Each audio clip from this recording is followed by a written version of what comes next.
Hello students, a very good morning to one and all.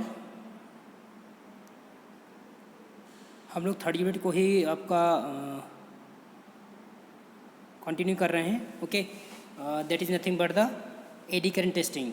Okay, आपका ये दो part में डिवाइड थी, आपको पता था। First part is nothing but the thermography testing, thermography inspection, and second one is the eddy current inspection.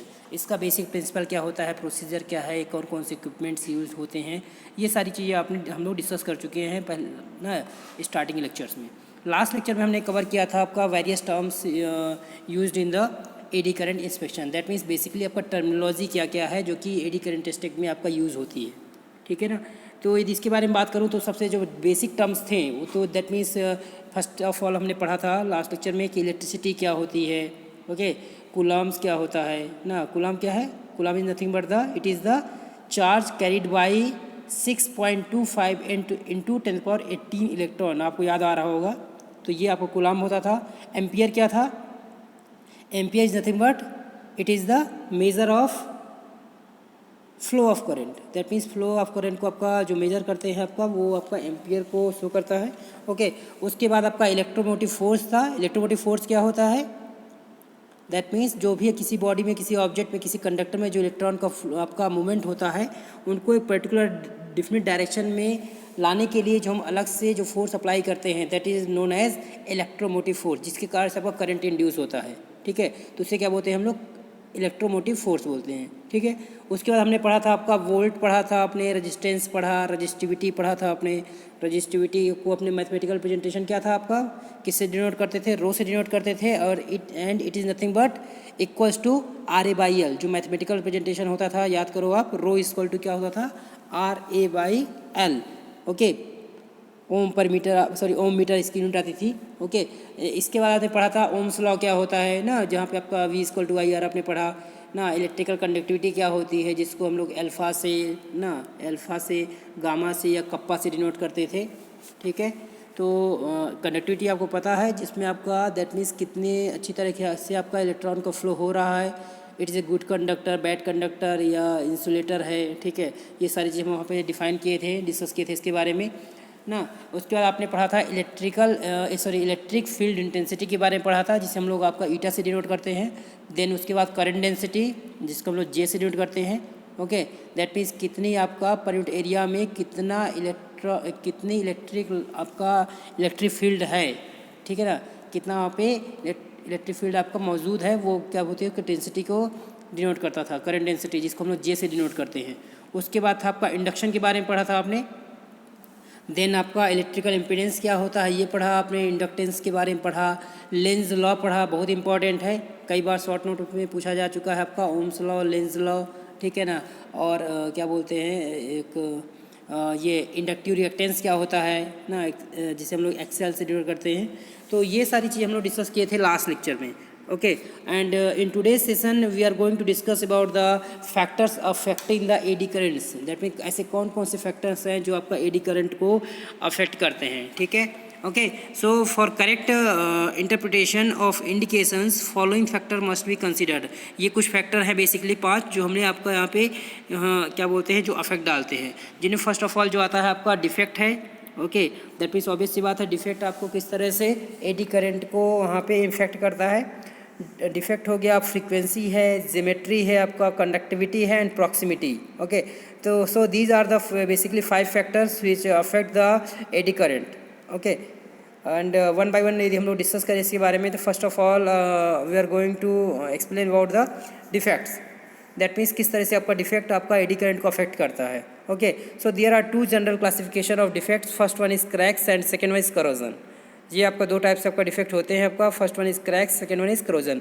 Cracks causes a distortion in flow of eddy current which results in reduction in strength of eddy current। Similar case is also with corrosion। That means दोनों ही cases में, चाहे आपका crack के case में हो चाहे corrosion के case में, दोनों ही केस में क्या होता है, यदि कहीं पे डिफेक्ट है तो जो क्या बोलते हैं जो फ्लो ऑफ एडी करंट है, दैट मीन्स जहाँ पे एडी करंट फ्लो हो रही है, ठीक है ना, तो उसमें क्या हो उसमें आपको रिडक्शन देखने को मिलता है। ठीक है, जो उसकी स्ट्रेंथ है एडी करंट की, उसमें आपको रिडक्शन देखने को मिलेगा। For effective identification of defects, Proper calibration of flaw detector is very important and it is to be done prior to each inspection, after each inspection and prior to confirming a fault indication। यदि आप proper fault indicate करना चाहते हैं तो जो आपका वहाँ पे प्रॉपर कैलिब्रेशन आपका वहाँ पे करना पड़ेगा। दैट मीन्स जो भी डिफेक्ट है उसको आपको आइडेंटिफाई करना पड़ेगा और उसके लिए क्या होता है, एक डिवाइस हम लोग यूज़ करते हैं आपका फ्लॉ डिटेक्टर, ठीक है, जो कि आपको काफ़ी इंपॉर्टेंट रोल प्ले करता है। ठीक है, किसी भी पर्टिकुलर इंस्पेक्शन के पहले हम लोग क्या करते हैं, आपका फ्लॉ डिटेक्टर के थ्रू हम लोग कहीं भी कोई डिफेक्ट है तो उसको हम लोग डिटेक्ट करते हैं। Okay, for calibration a reference block with an artificial defect may be used, इसका हम लोग यूज़ किया जाता है। Second parameter is nothing but the frequency. Obvious सी बात है, फ्रीक्वेंसी भी एक इंपॉर्टेंट रोल प्ले करती है। It plays a vital role in controlling phase density and depth of penetration. That means कितनी आपका करेंट डेंसिटी कितनी है, जे की वैल्यू जो कितनी है, डेप्थ ऑफ पेनिट्रेशन फ्लॉ कहाँ पे है, कितने डेप्थ में है, दैट मीन्स सरफेस में है या नियर सरफेस है। ठीक है, ये सारी चीज़ें आपका वहाँ पे एक रोल प्ले करते हैं आपका फ्रीक्वेंसी को लेकर के। Okay, so low frequency is required and for surface breaking discontinuous high frequency. क्या बोल रहे हैं आपका, दैट मीन्स कहीं पे मान लिया यदि सरफेस में आपका कोई डिस्कॉन्टिन्यूटी है तो उसको इंस्पेक्ट करने के लिए आपका लो फ्रीक्वेंसी आपका सफिशिएंट है। लो फ्रीक्वेंसी से भी आप यहाँ पे इंस्पेक्शन कर सकते हो, दैट मीन्स फ्लॉ डिटेक्ट कर सकते हो। बट यदि कोई दैट मीन्स वाइड गैप है, कोई फ्लॉ है आपका जो काफ़ी वाइड है, बड़ा है, ठीक है, तो उसके लिए आपका दैट मीन्स डिस्कॉन्टिन्यूटी काफ़ी, दैट मीन्स वहाँ पे कोई ब्रेकेज है, ठीक है, तो उस केस में क्या होगा, हमें हाई फ्रिक्वेंसी आपको वहाँ पे एडी करंट की हाई फ्रिक्वेंसी हमें रिक्वायर्ड होती है इंस्पेक्शन के लिए। तो फ्रीक्वेंसी एक इंपॉर्टेंट रोल प्ले करती है आपका, ओके, डिफेक्ट को फाइंड आउट करने के लिए, या कह सकते हैं एडी करंट के लिए। Next one is geometry. Any changes in thickness of material will affect the flow of eddy current. Obvious सी बात है, कहीं भी आपका क्रॉस सेक्शनल एरिया में कोई चेंज आता है तो उससे क्या होगा, आपका एडी करंट में आपका इफेक्ट पड़ता है ये, ठीक है। Hence geometry of any test specimen may help in measuring the its thickness. That means आप एडी करंट के थ्रू आप किसी भी उसमें का आपका क्रॉस सेक्शन भी आप फाइंड आउट कर सकते हैं, बता सकते हैं कि इसकी थिकनेस वगैरह कितनी है। ओके, यहाँ तक क्लियर है। Next one is the conductivity. अब कंडक्टिविटी ऑब्वियस सी बात है, कंडक्टर पे ही टोटल बेस्ड ही है आपका एडी करंट, ठीक है। तो यहाँ पे आपका कंडक्टिविटी आपका दैट मीन्स अच्छी है, ओके, वहीं पे हम लोग इसका इंस्पेक्शन कर सकते हैं by measuring conductivity, hardness, temperature, residual stresses, thickness of conductivity coating and identification of base metal and their alloys can be evaluated easily. That mean conductivity के थ्रू आप कौन कौन सी जो मैकेनिकल प्रॉपर्टीज़ हैं, जैसे आपका हार्डनेस है, टेम्परेचर है, रेसिडुअल स्ट्रेसेस जो आपका इंड्यूस हो रहे हैं वहाँ पे, okay, and thickness of conductivity coating. मान लिया कहीं पे कोई मान लिया इंसुलेटर है या नॉन मेटेलिक एलिमेंट है, बट उसमें भी आप क्या बोलते हैं इंस्पेक्शन करना चाहते हैं, तो क्या है उसमें आप कंडक्टिव मटेरियल की कोटिंग करते हैं तो उसके थ्रू भी क्या है इलेक्ट्रॉन का फ्लो आप करा सकते हैं, इलेक्ट्रिक करंट फ्लो कराते हैं, उसके थ्रू भी आप इंस्पेक्शन कर सकते हैं। Okay, so now last one is that proximity. Proximity, it describes any space between the test specimen and the inspection coil. समझ में आया इसमें क्या है?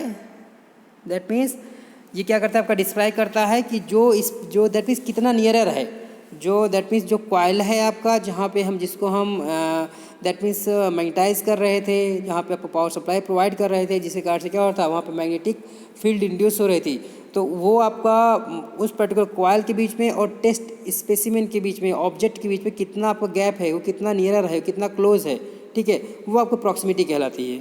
ओके, ये थोड़ा सा दैट इज़ लिखा हुआ है, गलती से वहाँ पे कुछ टर्म आ गए हैं।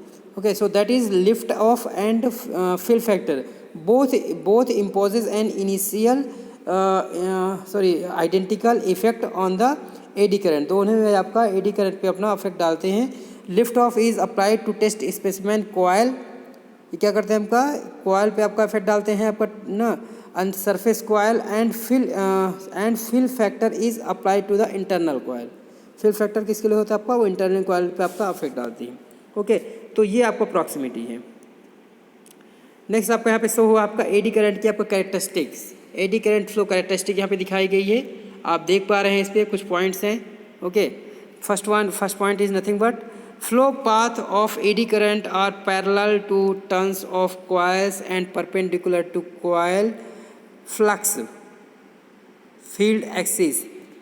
ओके क्या बोल रहा है आपका जी, flow path of eddy current, जो एडी करंट का जो पाथ है आप देख पा रहे हैं आपका सर्कुलर हॉरिजेंटल कॉन्सेंट्रिक मूवमेंट है आपका यहाँ पे, और सेम आपका वो किसके आपका बिल्कुल पैरेलल है किसके, जो यहाँ पे कॉइलिंग थी, ठीक है। बट यही जो आपका एडी करंट है वो क्या है, वो जो यहाँ पे दैट मीन्स जो फ्लक्स जनरेट हुआ है, जो कॉइल के कारण से आपका जो फील्ड फ्लक्स आपका वहाँ पे जनरेट हुआ है, मैग्नेटिक फ्लक्स जो जनरेट हुआ है वो उसके परपेंडिकुलर है, जस्ट परपेंडिकुलर डायरेक्शन में है, ठीक है। तो यहाँ से आप ये भी कह सकते हैं कि जो फ्लक्स आपका इंड्यूस हो रहा है वो कॉइल के भी परपेंडिकुलर है, तो ऑटोमेटिकली क्या होगा, चूँकि कॉइल के पैरेलल है आपका एडी करंट, तो एडी करंट के भी परपेंडिकुलर ही होगा flux. Okay, second point is the orientation of eddy current flow pattern is determined by the orientation of the coil to the test specimen. Obvious सी बात है क्योंकि उसके पैरेलल है, तो जिस हिसाब से आप दैट मीन्स कॉइल का अरेंजमेंट आप टेस्ट स्पेसिमेन पे करेंगे उसी के हिसाब से क्या होगा, आपको वहाँ पे एडी करंट देखने को मिलेगा। यदि आप पैरेलल रखेंगे तो वहाँ पे भी पैरेलल आएगा, ऑब्जेक्ट में भी यदि आप परपेंडिकुलर रखेंगे, ठीक है ना, दैट मीन्स हॉरिजॉन्टल रखेंगे तो हॉरिजॉन्टल आएगा, वर्टिकल रखेंगे तो वर्टिकल आएगा, क्योंकि वो दोनों एक दूसरे के पैरेलल हैं। Okay, third point is the position of defect is an important factor in eddy current testing. If defect is parallel to the eddy current flow path then it disturbs the flow path with every less degree. That mean okay, यदि parallel है okay तो वहाँ पे थोड़ा सा आपका small disturbance होता है। If defect is perpendicular to eddy current flow, यदि एडी करंट फ्लो की क्या आपका परपेंडिकुलर है, आपका जो आपका फ्लो है डिफेक्ट है, then it disturb the flow path with great degree. वहाँ पे आपको बहुत ही ज़्यादा अमाउंट में आपका डिस्ट्रैक्शन देखने को मिलता है, ठीक है। ये चीज़ मैंने आपको जो लास्ट वीडियो भेजी है उसमें आपको क्लियर दिखाया भी गया है। Okay, maximum the degree of disturbance clearer will the interpretation of results. That means आपका वो रिजल्ट से आपको क्लियर हो जाता है। जैसे आप यहाँ पे देख पा रहे हैं कि जो फर्स्ट डायग्राम है ए में, उसमें क्या है आपका, उसमें क्या है हो रहा है आपका, दैट मीन्स पैरेलल है,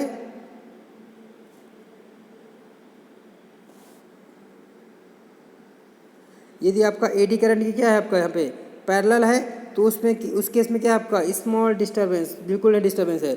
बट यहाँ पे एडी करंट क्या हो गया आपका परपेंडिकुलर हो गया, तो जब परपेंडिकुलर है तो वहाँ पे आपको बी डायग्राम में ना वो परपेंडिकुलर है तो उसको फ्लो ऑफ पाथ को काफ़ी डिस्टर्ब कर रहा है। ओके,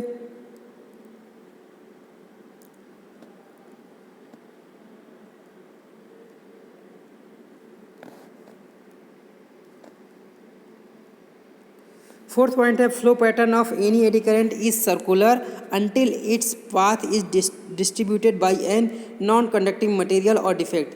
दैट मीन्स हमेशा क्या रहता है आपका, ये सर्कुलर पाथ फॉलो करता है, कॉन्सेंट्रिक रहता है, ठीक है, अंटिल जब तक कि इस पर कोई आपका जो नॉन कंडक्टिंग मटेरियल या कोई डिफेक्ट या कोई फॉरेन एटम इसके कांटेक्ट में नहीं आता है तब तक। व्हेन इट हैपेंस, जब ऐसा होता है तो क्या होता है, so the flow paths are compressed, वो क्या होगा कंप्रेस्ड होता है। Similarly as in case of compressible fluid, जैसे कि कंप्रेसिबल फ्लूइड में आप देखने को मिलता है, जैसे ही आप उस पर पत्थर फेंकते हैं तो क्या होता है उसमें डिस्ट्रैक्शन आपको शो होता है, वो कंप्रेस होती हैं उसकी जो लेयर बाय लेयर। ओके, ये दिखाया गया है डायग्राम में, आप यहाँ देख सकते हो। And last point is density of eddy current varies with the depth of penetration. Depth of penetration के साथ क्या होता है, दैट मीन्स कितना लोअर सरफेस में है, ठीक है, फ्लो, तो उसके ऊपर क्या होता है आपका करंट डेंसिटी वेरी करती है, that means sorry eddy current vary करता है। That is at test specimen surface current density is maximum and decreases exponentially with depth. That means जो सरफेस में रहता है आपका, जो आप जिस पर्टिकुलर कंपोनेंट का टेस्ट करने वाले हैं, दैट मीन्स जो स्पेसिमेन है आपके पास, उसके सरफेस में क्या होता है, जो एडी करंट की जो वहाँ पे जो डेंसिटी होती है वो क्या होती है मैक्सिमम होती है, और जैसे जैसे आप नीचे सरफेस में जाते जाएंगे वैसे वैसे क्या होती जाएगी, वो डेप्थ के साथ डिक्रीज होती जाती है। Okay, this is called as skin effect, और इसे क्या बोलते हैं हम लोग, स्किन इफेक्ट बोलते हैं। That means decrement in the current density as go through the depth, ठीक है। तो उसके कारण क्या होता है पर जो डेंसिटी है करंट डेंसिटी वो डिक्रीज हो जाती है, जिसे हम लोग बोलते हैं स्किन इफेक्ट बोलते हैं। Okay. And this depth is called the skin depth, जिसे हम लोग डेल से डिनोट करते हैं, and is defined as the depth at which value of current density is minimize to 1/e। Exponentially आपका ये डिक्रीज करती है, तो इसे आपको 1/e दिया हुआ है। Mathematically it can be expressed as n delta equal to n del equal to 1/e⁴n। तो आपको पता है n क्या है यहाँ पे, is the number of skin depth, that mean जितना आपका सरफेस में नीचे चले जाएंगे वहाँ पे उतना ही आपको उसके हिसाब से आप डेल की वैल्यू फाइंड आउट कर सकते हैं। यहाँ पे n इक्वल टू 1 और 2 के लिए दिया हुआ है। Okay, so for today that is more than enough. If you have any doubt then please query, आप क्वेश्चन क्रॉस क्वेश्चनिंग कर सकते हैं, कमेंट सेक्शन में आप पूछ सकते हैं। ओके, आई थिंक आपको समझ में आया होगा। फिर भी कोई डाउट है तो आप बिल्कुल पूछने के लिए आपका पूछ सकते हो। Okay, so thank you so much.